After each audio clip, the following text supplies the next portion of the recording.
Well, the young lady making her film debut and surviving Picasso is named Natascha Mcelhone. I Very see good. by your name you're not a cowboy. The name designates what? Your origins in some sense? Not Russia.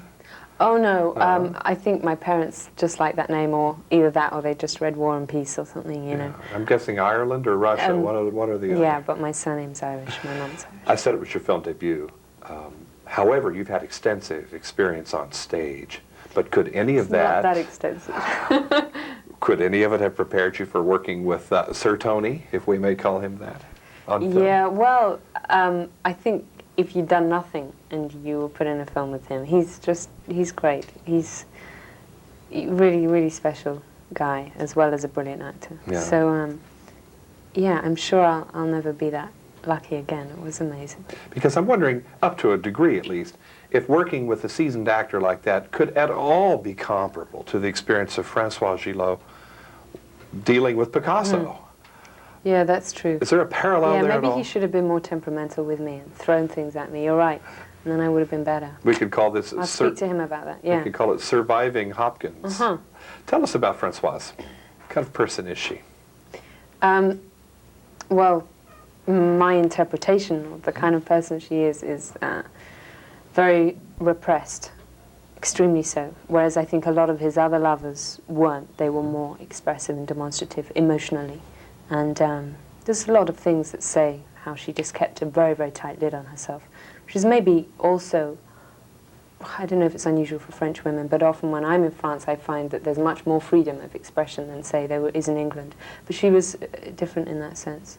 And it was good to, you know, the accents. I don't use a French accent in the movie, and there's a kind of decision made by Jim that because he was using both American and British actors, he would find something in between, a dialect in between, what he called a sort of mid-Atlantic thing. Did you read her book? Did you meet anybody who knows her? Yeah, I did.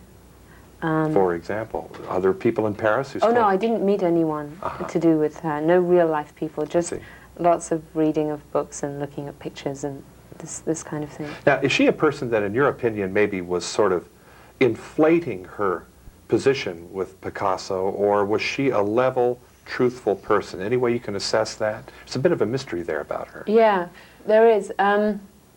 It's difficult. I think when you're playing someone, you try to withhold sort of negative judgment. I very much believed that she was coming from a true place, and that she was acting, you know, she was in the moment. She met him, she was excited by him, she was excited by the discovery that she herself could paint and wanted to be an artist, and that she was going to break rank and leave home, and she went to live with her grandmother. And she was striking out, and he happened to cross her path at that time, so I think it was honest. I mean, I don't know. If someone told me it wasn't, and that it was a totally opportunistic move on her part, then I could believe that too. But I think if you're playing it, you can't, you know, you can't really...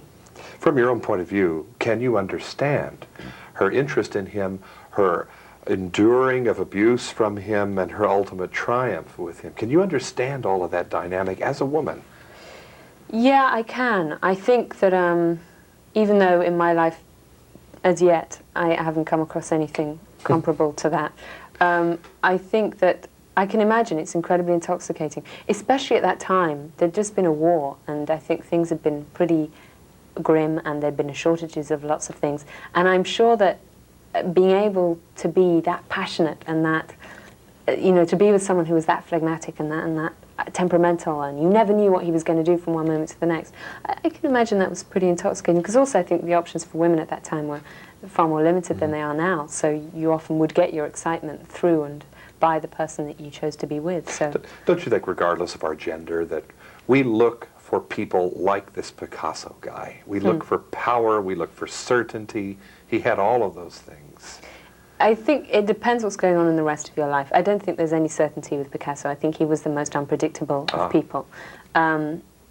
And so I definitely don't think you get that from him. I mean, I think if you're an artist in your life anyway, and so your life is unpredictable and changeable, and your moods and so forth are, to be with someone like that would just be a disaster, I think.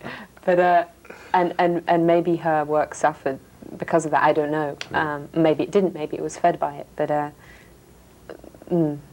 We have just a few seconds left, actually. Place this in your career. This is a big thing for you. Yeah. Right now, Los Angeles, 1996.